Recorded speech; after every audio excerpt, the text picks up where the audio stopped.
Hello there. Welcome to Intercept CSA, the podcast, where we break harmful silence with truth, healing, and protection, one conversation at a time.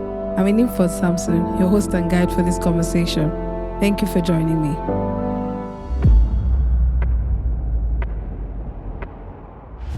If you have parents or people caring for children around you, please make an extra effort to have them listening. Place your devices beside them. Invite them to lean in. Every bit of awareness counts for children. Now, a gentle reminder before we go any further. This conversation might be triggering. Remember to breathe, pause, and do what feels safe before you return. You are back again, and so are we. You can't imagine what it means for us to have you here on our 6th episode and the final episode in our series on gaps. Your commitment means that we have partners in this cause, and that is such a powerful thing.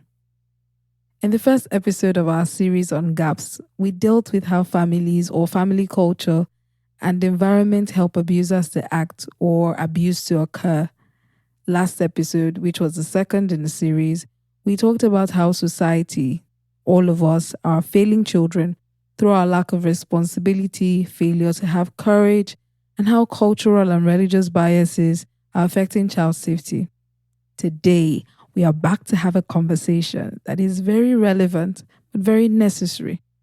I'm sure you've already seen the episode title now and the description, and you can probably tell that there's a lot to gain from listening in today. This is a conversation that spans across generations, and it is one that will be building on the question, what have we seen and what is it telling us with regards to child safety? I'm not also entirely alone today. I invited a few people across generations, male and female, people in their 20s, their 30s, and even someone approaching his 70s. Every one of them to answer one question, which is, what recent culture shift and modern day attitudes or mindsets are you afraid might be harmful for child safety in the long run? All of them gave such interesting contributions. Listen to them. One of the modern day mindsets that I think might be harmful to the safety of children in the long run is the loss of community parenting. As a people, I believe we are inclining more and more towards the Western idea of individualism. So what used to be communal responsibility is no longer seen as such. People no longer feel responsible for the safety of other people's children. They are afraid that they might cross a boundary or they might do something and the parent of the child might lash out on them. They now say, oh, mind your business. Just keep to yourself, mind your business, even if the child is visibly struggling or unsafe. Boundaries are good. I am a big advocate for boundaries, but at the same time, I believe that the safety and the overall best interest of a child should come first. So I think that one of the culture shifts that will be harmful for child safety in the long run is the fact that we have embraced digitization way too early. And I'm not saying that technology is not good, but I'm saying that currently in present-day society, you see parents giving their children access to mobile devices way too early. So you see that a 6-year-old has a tablet or a 10-year-old has a phone and is actively on TikTok, on social media platforms. I think that's something that might be harmful for child safety in the long run, and it's something that it should be curtailed. No one is saying that you shouldn't, equip your children with digitization and, technology, but these things should be controlled. So, yeah. When I was a child, the common thing I recognized was that most married women abandon the husband together with the children they have given birth to and go to marry a new husband, forgetting about the children here. So the husband will manage the children with maybe other concubines. But nowadays, the husband will if the wife goes out to marry, the husband also go out to marry. So both of them will marry. The husband will marry a new wife. The woman will marry a new husband, abandoning these children on their own. So they struggle on their own, on the help of any external factor. One mindset I believe is going to be really harmful for child safety in the long run is the way we view love. At the moment, many view love as a transaction. And that's why we hear statements like, "What do you bring to the table?" Or, "What do I stand to gain loving you?" We know we really can bring these up when we're dealing with children. And that's why I believe we need to remind ourselves of what love really is. I believe love is a choice. You choose to love this person every single day, every single time, in and out of season, whether you feel like it or not. It means choosing to be kind, committed, selfless, putting their needs above yours, choosing to be patient. And so, with the children in your care, a question you should constantly ask yourself is, am I loving these children the way they need to be loved, not just the way they want to be loved? And so, I pose this question to you. Do you love that child in your care?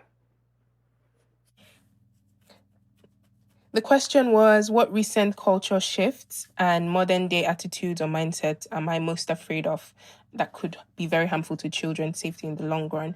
I think the first one would be essentially the rate of inflation and the plummeting of our currency in recent times, not just even for Nigeria as a country, but globally.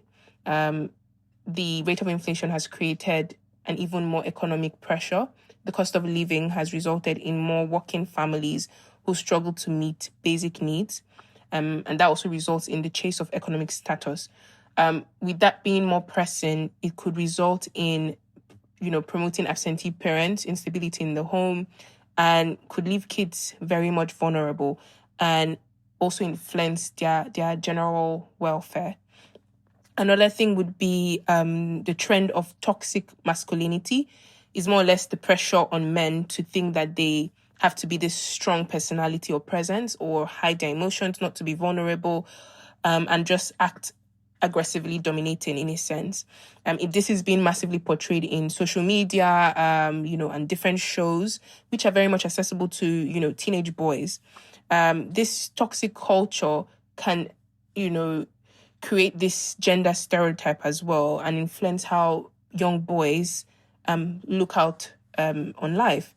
This desire to be more superior than women also impacts basic women's rights and oftentimes would then result in the prevalence of sexual harassment, sexual assault in the long run. And so that's something I essentially fear could be a problem in the future. It's already existing, but I think with the trend being more and more promoted, it's gradually going to influence or result in more and more young people or young men engaging in such behaviors. One of the cultural shifts that I notice is the availability of hypersexualized content. It's readily available, and these contents are usually not intended for a child, But because of how the society is being structured, awareness, media is everywhere, a child gets to consume this content, whether knowingly or unknowingly, from music to just social media contents that are being heard, and a child is just within that environment. This is actually a concern to me, and its long-term effect on the children that we are raising in this time and age.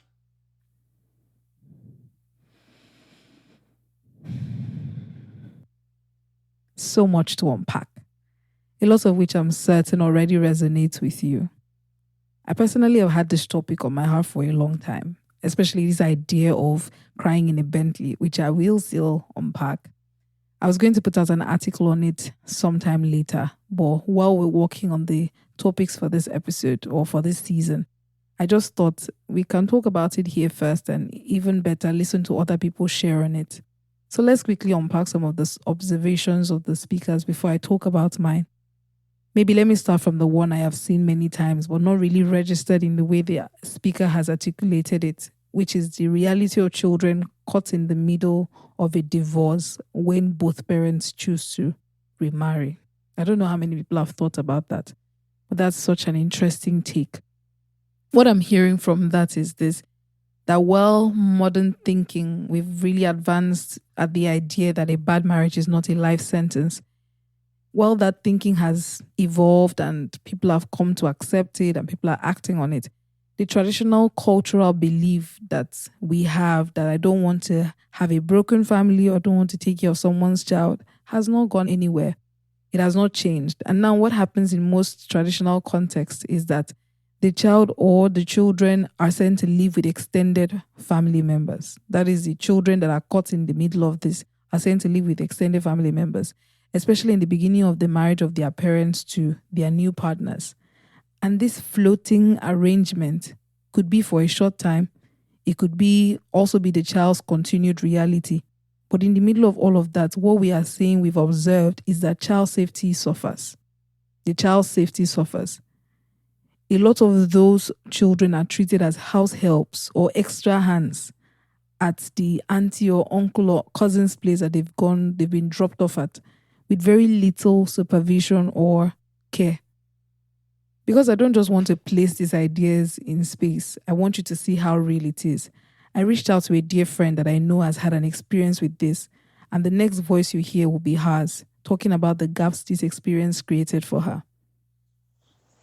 So, according to the story I was told by my mom, when I was giving birth to, I was the center of attention. Everybody was just in love with me.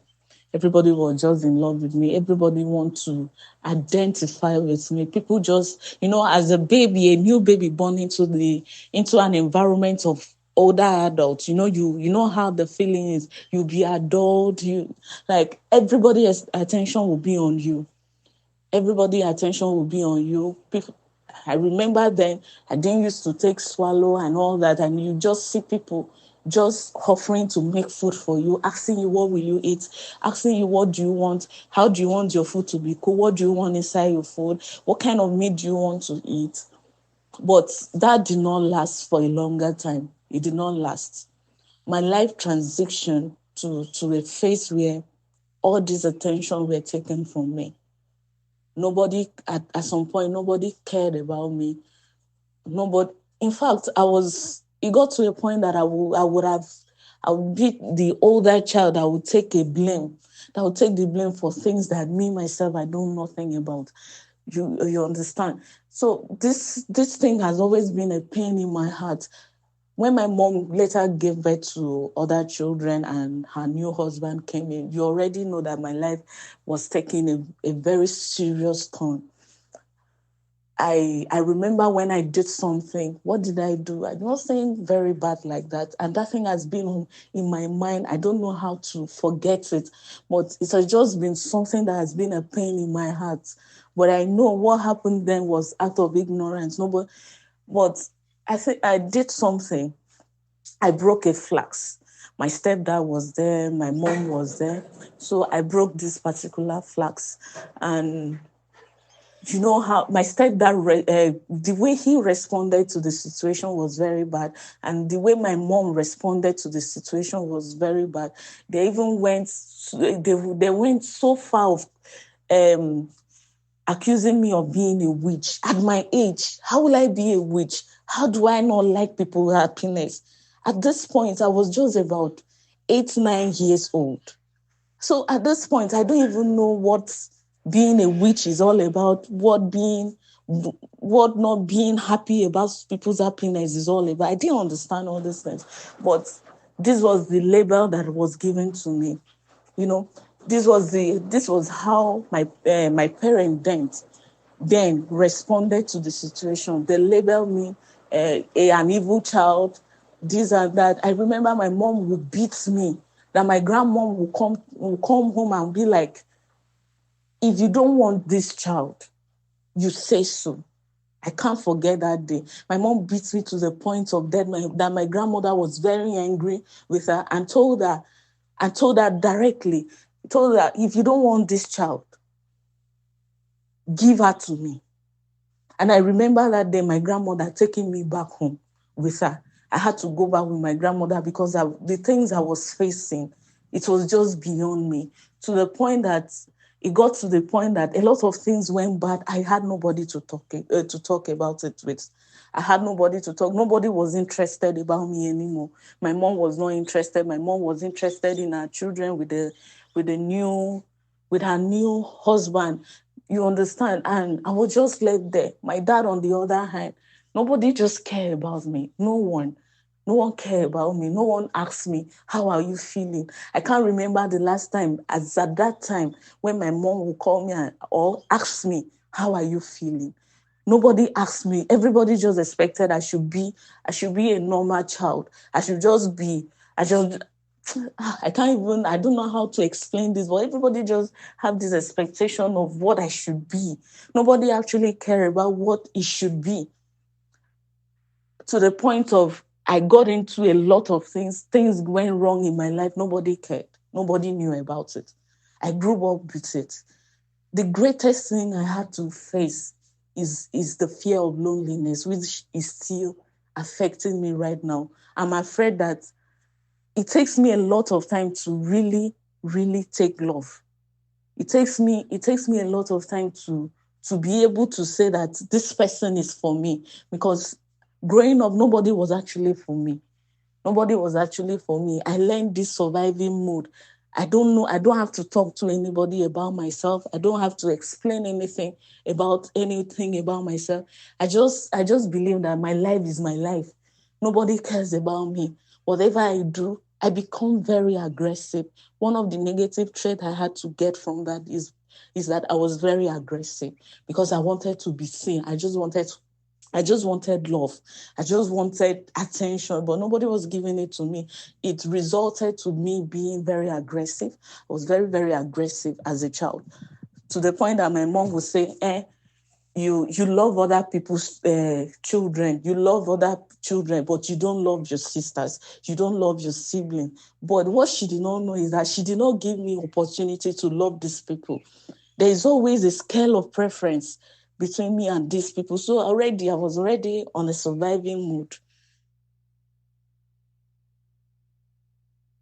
I just want to say thank you very much to my friend again for agreeing to share that part of her life. It's never an easy thing to recall something that carries such a great pain. So thank you so much. These are real gaps, like I've been saying from the beginning of our gap series. And when you think about that story that my friend just shared, or that short clip, in the light of grooming and the kinds of opportunities that it leaves for people who want to exploit that need for love or a sense of belonging, you see how that leaves gaps for abuse.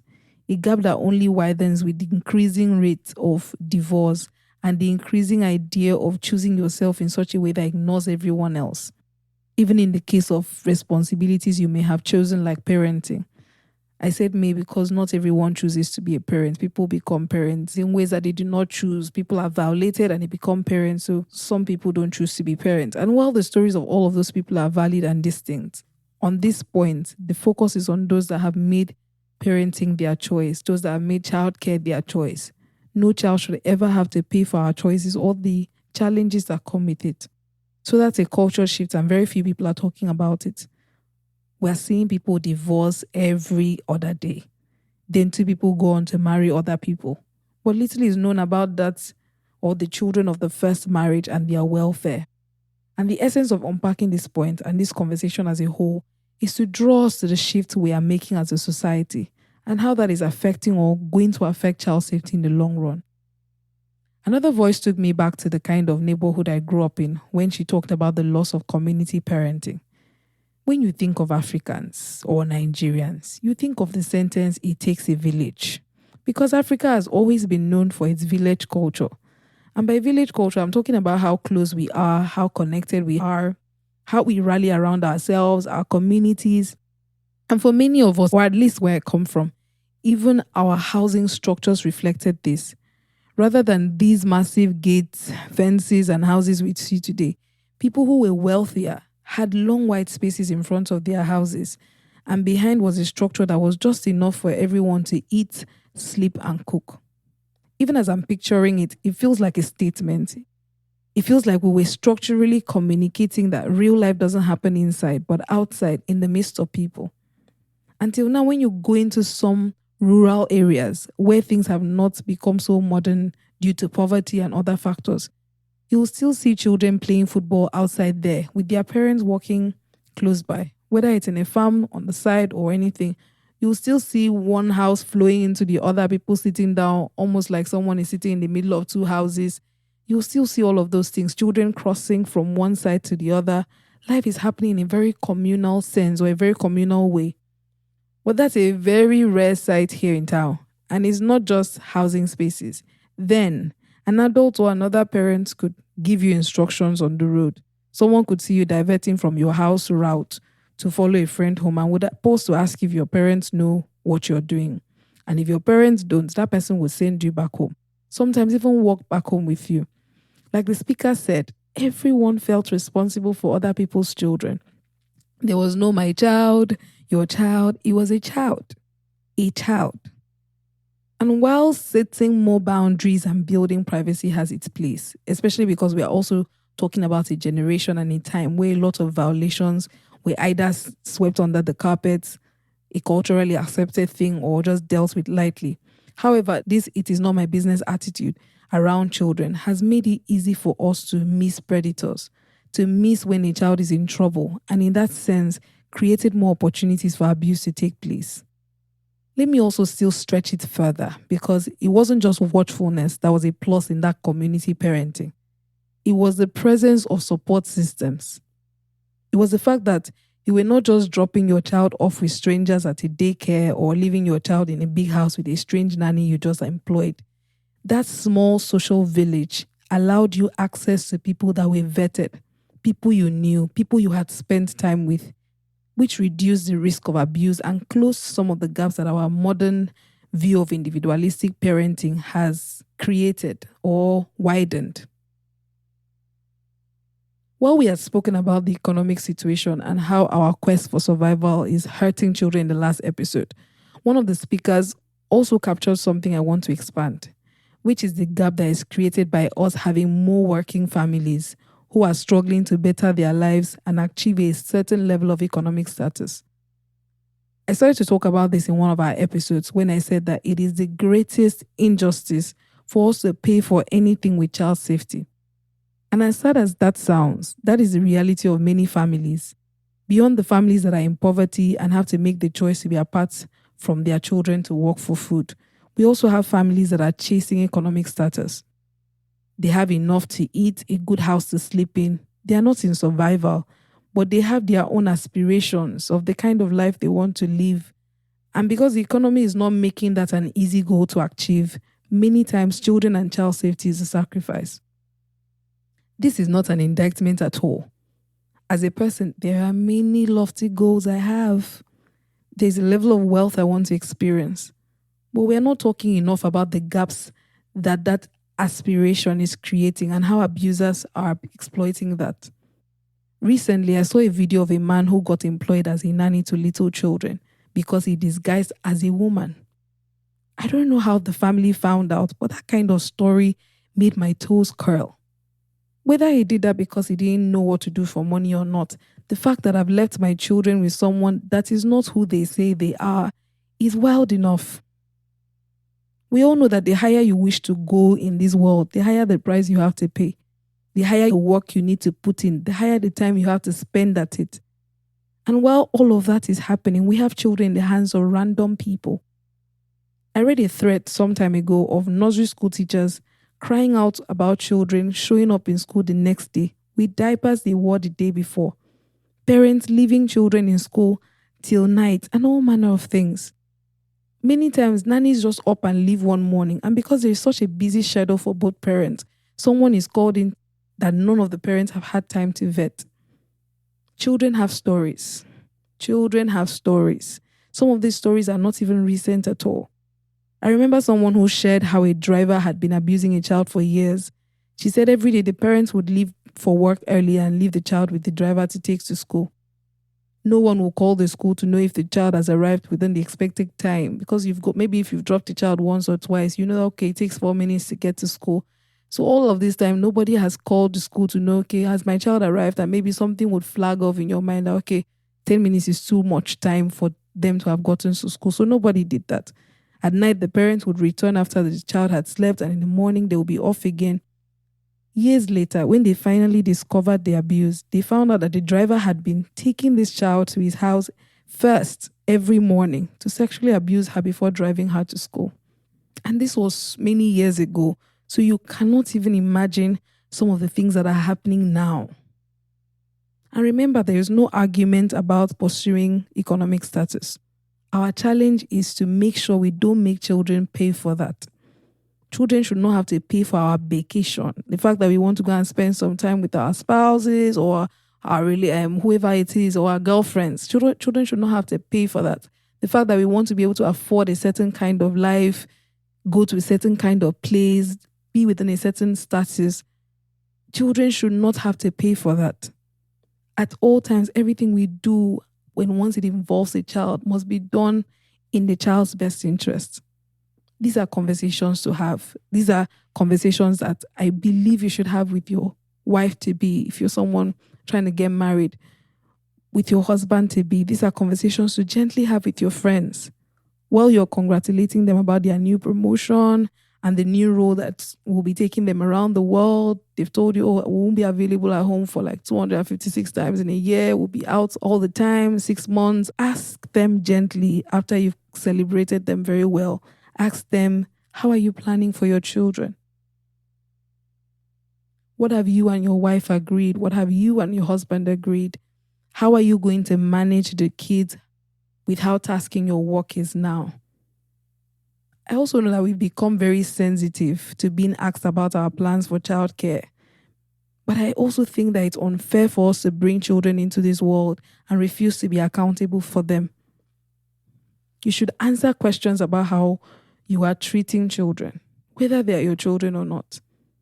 And with more knowledge now and proper education, I actually think we should go back to the times when everybody minded children's business. I said more knowledge now because now we would have more knowledge about boundaries. We'll know where to start and where to stop and where we begin and where we end in someone else's home. But we should actually go back to the time where we were bothered about every child's welfare, where we fed a child that was starved by their parent. I grew up to see things like that. A child that maybe people in the neighborhood, in the streets have found out, okay, this child is rarely fed at home. Someone would just take responsibility, and before they go home, someone will say, stop by my place. Maybe someone that is selling akara or moi moi or something will say, stop by my store before you go home, and hand that child food to eat before they go. So we had times where people would even call out parents who were irresponsible, who would demand that someone who is not paying attention to their child and is probably a single parent should inform the community where the other parent is so that this child can be taken there. People took those kinds of steps. People were responsible for every child or for most children. So someone also spoke about early digitization. I had a conversation with someone recently who told me about a discussion she had with a friend of hers who is a nurse. She said a family brought in a 4-year-old child because he fell ill. This is at the hospital. Family brought in a 4-year-old child because he fell ill after his phone was taken away. She said it was a case that held the entire hospital to a standstill. To even get the boy to sit for them to see the doctor, the father had to provide the boy and his older sibling data to access YouTube. The doctor called the parents aside after everything and had to ask them, how did you people let this happen? How did a 4-year-old get to this point? But that's where we all are heading right now. That's our present day reality. Like the speaker said, children as young as 6, as 4, you enter a waiting room somewhere and children are just on their phones. You enter the hospital, children are on their phones or on phones, whoever owns the phones. In this case, children as young as 4, like I said, children as young as 6, they have iPads, they have phones. We're in this I spare no cost for my children era. An era where children having fancy items is a personal status symbol. But at what cost? When you combine this unrestricted access with parental absence and no safety guardrails whatsoever, or even tech companies building with children in mind, you see how children's vulnerability to abuse increases significantly. Even as an adult, I still open documents, I still open pages on Google and find one icon blinking to the side of a certain child that is 34 and is looking for a girl to hook up with. Many of those sites, if you mistakenly click them, it leads you straight to porn. Now imagine children left on YouTube, or a child with a phone who is taught by someone online to flash them whenever mommy is not around, then shows them how to delete and cover their tracks. For some groomers, they don't even need that because parents will not even check the phones. They don't even follow up. There's no supervision. There's no control. What we are saying is that giving a child the latest phone or iPad may look like love to you, but it can leave your child exposed if that love doesn't also include limits, if it does not include the reality of the dangers technology poses, and if it doesn't include your personal knowledge and action on child safety. Let's deep dive into another area of modernization that we are not talking enough about, and that is children's access to a hypersexualized media. One of the speakers talked about that too. I attended a children's Christmas party a year ago, or maybe 2 years ago. Jingle bells played, children were just moving around. Hark the Herald played, children were chill. Then the DJ hit something. A tune began and children turned wild. In less than a minute, children were chanting the rap and the beats, mature lyrics all over the yard. Let's not even talk about why we have that on a playlist in a school party. But you know Afrobeat. And I know that we have child-safe lyrics from some musicians, but a lot of our music is hypersexualized and filled with messages about women as sexual symbols, and men speaking about what sexual things they want to do to women or how they view them sexually. So that's the kind of thing that was blaring in the air. Very normally, parents were dancing and jamming to it. Everyone was okay. Another day, I came by a video of children singing a song. When I went home, I went to find the lyrics because of some of the words I picked up while they were singing. The whole thing was so raw. So many words that we would normally censor. Words I'll be uncomfortable saying as an adult. But children were chanting that and someone was recording. A few weeks ago, most of us also saw a video, most of us in Nigeria also saw a video of what seemed to be a children's party where children were twerking. Not the regular twerking people just doing a dance. The kind of twerking that most adults would want to do in a very private space. That's the kind of twerking adults were recording of children at a children's party for online consumption. Outside of media, too, we are not talking enough about how much exposure children now have to nudity and sexually suggestive dressing in our everyday life. In the name of self-expression and liberation, we are seeing a rise in clothing choices that reveal far more than we could imagine was possible outdoors. I remember going to get undergarments one time and the seller, a woman that was probably in her 50s, asked me why girls my age are wearing underwears now as short. That someone had stopped by to get some the other day wearing one of those and she had to tell her that hers was finished, even though she still had it.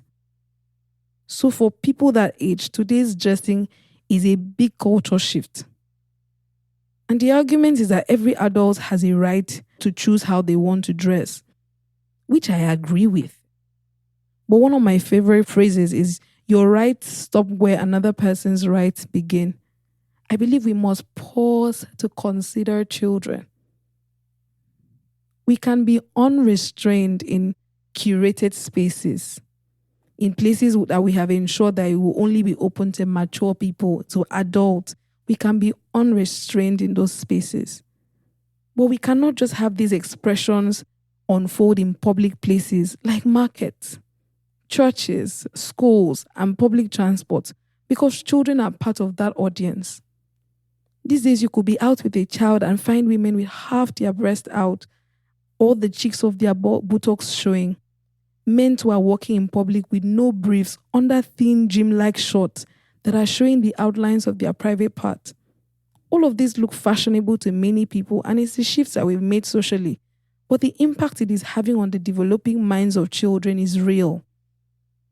And let me show you the kind of gaps it is creating and how it is enabling abuse and how it will get worse in the long run. First, it is blurring boundaries. Children who see adults that are dressed in very sexualized ways or dancing and speaking in sexually suggestive terms begin to lose a sense of what is appropriate. And that inability to tell, or that inability for them to tell what is right from what is wrong, it makes it easier for abusers to groom or manipulate them. It makes it easier for Uncle Joe to wear his thin layer short and ask Zara to sit on his lap because he is dressed, in quote. Or for Emeka to be carried by the auntie who allows his hands to wander around her exposed private areas. It just makes it easier and convenient for abuse and abusers. It is also reshaping how children understand attention. Children observe things. Children see what works. Children are creatures of mimic. So as children observe that certain forms of dressing or movement draw attention and draw praise and cause people to be more popular, they begin to try to mimic those things to also feel seen. And this makes it easier for someone with harmful intentions to engage in grooming under the guise of attention or flattery. It is also creating gaps because it is numbing our alertness or our ability to flag certain things as harmful. We are not aware of it, but we are actually becoming used to exposure in general. The fact that those children twerked in that manner and no one thought to ask people recording to stop or question their parent means that it has already become hard, or it is already becoming hard for us to notice when something is wrong or when something can potentially go wrong.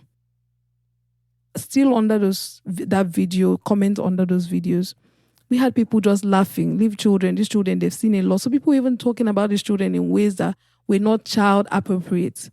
You don't know what these children have seen. You don't know what kind of life they've lived. You don't know who they are. It's not everybody that is a child now. So we're losing that sense. We're losing our alertness to what is wrong and what is not proper. And then maybe most importantly, it is reinforcing harmful gender stereotypes. Boys are internalizing the fact that being a man means you take things, take girls, prove yourself, you conquer. Girls also are associating their value with how their bodies are perceived. And both beliefs are contributing to compromising child safety or children's self-worth.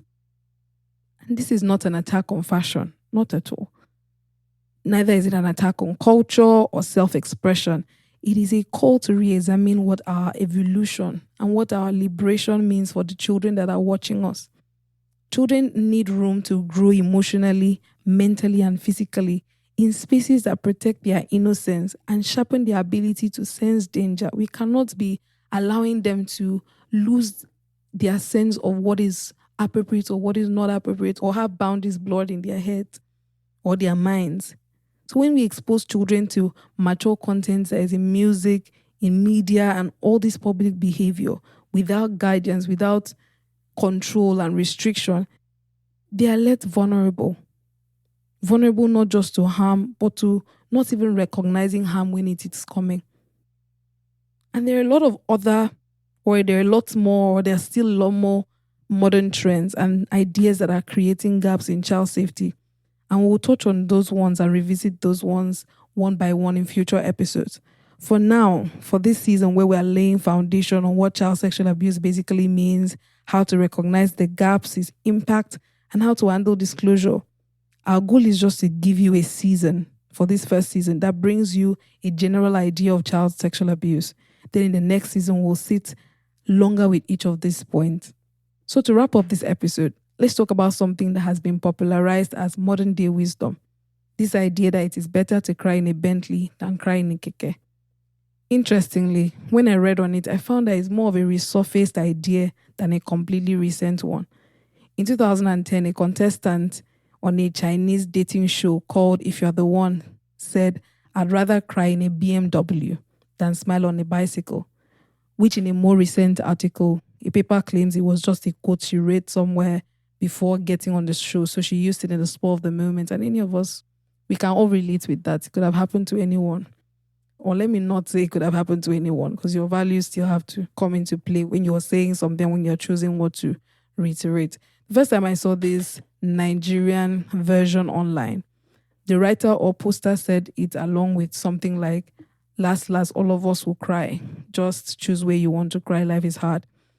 And it was in response to a conversation about relationships, specifically about the importance of vetting your partner to avoid marrying someone abusive or fraudulent. Now, maybe for the person who wrote that, it was just vibes, or even borrowed, as in the case of the Chinese person.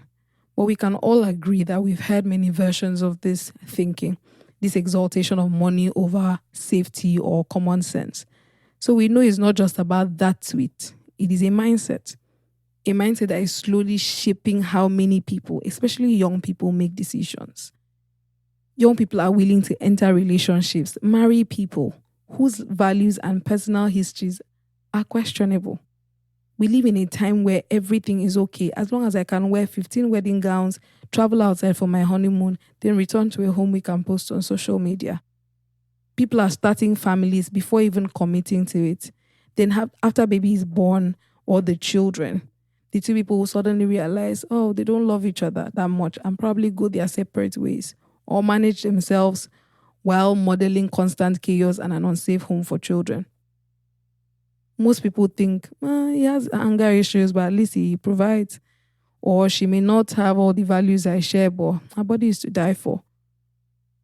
All of that come into decision making for a partner or for someone who will potentially be a person raising children or co-parenting.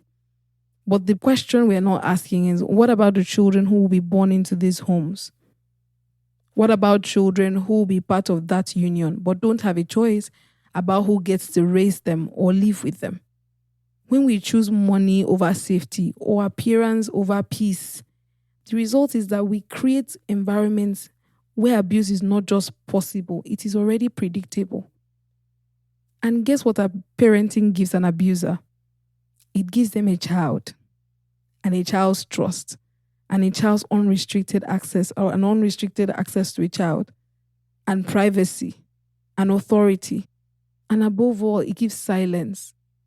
Because many children will tell nobody that their parent is abusing them. So it offers them all of these things. While you are allowed to choose the life you want to live as an adult, you are allowed to choose what pain you are willing to tolerate or endure. You don't have the right to bring children into that. And you shouldn't make that choice to cry in a Bentley because birth controls are not 100%. And somehow you could bring a child into something no child should ever be a part of. Children have stories. Stories of daddies who hurt them. Stories of mommies who abused them. Children don't care if the walls are tiled with Italian marble or if the TV is 80 inches. What children care about is feeling safe, feeling seen, and feeling believed. So Bentley or Keke, what matters most is for us to remember that we are sharing this world with children. And every one of us owes children not just a rich life, but a safe life.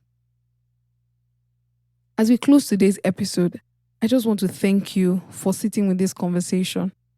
especially for sitting with the parts that may have challenged the views you held in the past. Thank you to everyone who contributed to this week's episode, to Life Ernest, to David and Namakan, Mrs. Daniel, Mr. Akman, Akani Odung, and Eva. Thank you to each and every one of you. Each of your voices and observations made this episode more community-centered and rich. We were honored that you agreed to be on here. In the next episode, we begin a new journey, a special series called the Impact Series. In this next phase, we'll be listening to survivors of child sexual abuse, people who have lived through the very things we've been talking about. We spend time learning what abuse is, why it happens, why children don't tell, the signs and the gaps that allow abusers act. Now we're going to invite the voices of those who have lived it. I'm honored to have a few courageous individuals who have volunteered to bring some of the most vulnerable parts of themselves into this conversation. Not with the goal to shock us, but to help us see, to help us understand why we must do better, why we must be braver, sooner, why we must create safer spaces, and to also help us begin to see all of these things through a child's eyes. These next episodes are not ones you want to miss. For this episode's call to action, share this podcast episode with someone, start a conversation, and take responsibility to follow up on the people you send it to until they listen. Follow us on Facebook and Instagram at Intercept CSA and subscribe wherever you listen to your podcast so you can get notifications and be one of our first listeners. Remember, together we can intercept abuse and protect the children we all care about. Together we can intercept child sexual abuse for future. Until next week, see you.